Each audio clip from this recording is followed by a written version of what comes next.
Good evening.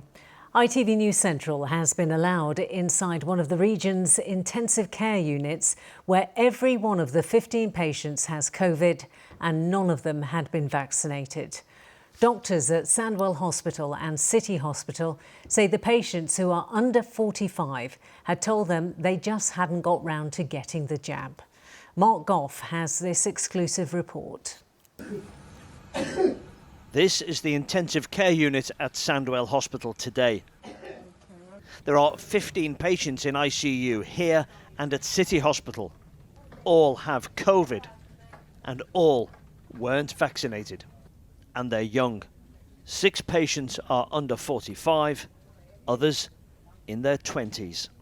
Nick Sherwood is an ICU consultant. We have currently at City site 9 patients in intensive care who have COVID. At Sandwell we have another 4 patients with probably another 2 to get in. Every single one of those patients has not been vaccinated. What do they tell you about why they've not been vaccinated? A lot of it is stuff they've heard from friends, but usually stuff they've got online, which is, to be frank, lies. There is a lot of stuff out there that's completely incorrect, completely wrong, and what it's doing is killing people. We have patients in their 20s and 30s who are otherwise well, who are in our ITU on ventilators. Dr David Nicholl knows firsthand the tragedy of people choosing not to be vaccinated and paying the price. This is his sister-in-law, Lola. She lives in Russia with David's brother Jeremy. She chose not to have the jab. She caught COVID. Today is her funeral.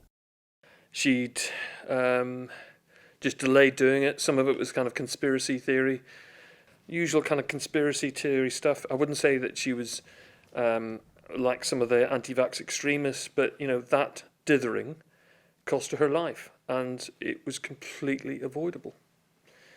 So it's, you know, although I'm very sad and we're celebrating the life of Lola today, it's completely tragic that this happened. It was completely avoidable, and I wouldn't want any other family to have to go through that. In your professional life, do you see those kind of things like, I didn't get round to it, I believe the conspiracy theories? I would say literally most days. And what do you think about people who do their research on the internet? Well, I really worry. I mean, most people, it's apathy, okay? There's a small minority who are actually frankly dangerous, okay? I've seen material that's been shared on WhatsApp, which frankly I think counter-terrorism ought to be looking at, because they're actually a danger to the public. In fact, more dangerous than ISIS, okay? These are extremists, and you know, I think it needs calling out, okay? I expect I will be trolled even speaking like this, and I've got no time for these people at all, basically. You know, we are not through this pandemic yet. The most important thing you can do is get jabbed. Ranjit Nandra from Sutton Coldfield was getting jabbed in January, but she caught COVID just days before her appointment. She ended up on a ventilator in an induced coma. She's now got long COVID, and the effects are physical and mental. I still have fatigue, I've got breathlessness, I've got scarring on my chest. When I was on the ventilator, around me in ICU for 3 months, people around me were dying, and that was very traumatic. I still can't forget. Every time I see on the TV all the ICU machines and all that, it all comes back as a flashback. She's getting treated at this long COVID clinic in West Bromwich, where staff are seeing the mental effects on patients.